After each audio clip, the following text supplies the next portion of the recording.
do you think you're achieving by all this nonsense, eh?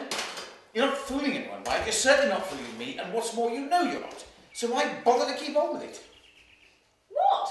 You know what well enough, this... Relatively Speaking was written in 1965 by Alan Ayckbourn, and he was asked to write it by Stephen Joseph for the theatre up in Scarborough in an attempt to cheer up dreary holidaymakers whose summer holidays had been ruined by rain. So it was really important that he wrote something that appealed to a broad section of the population and would cheer them up. I really think you ought to go and do some digging and work a little of it off, whatever it is. No, I'll do some hoeing. I don't feel in the least like digging this morning. From the way you do it, I can't see there's much difference. So he wrote Relatively Speaking, which is a beautiful comedy set in an idyllic summer, the kind of summer that just doesn't exist in the UK. So it's a real treat to inhabit that world.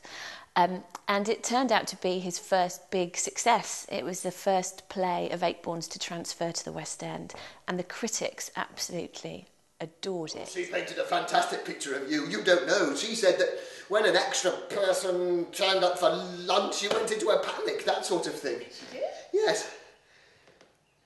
This is Ginny, is it? Yes.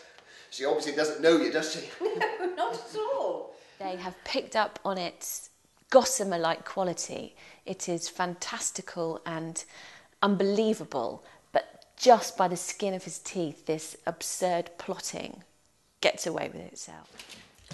What's he doing? Looking for the hoe! Well, it won't be in there, will it? Hardly likely, I should think. I think it is as true and marvellous as it was 30 years ago. Alan Ayckbourn's great strength is to write about quite bleak and difficult emotional territory, but with a lightness of touch and a generosity and a sympathy and, most of all, just comic brilliance. And I think that's really eternal territory, really. This is the Willows, isn't it? Yes.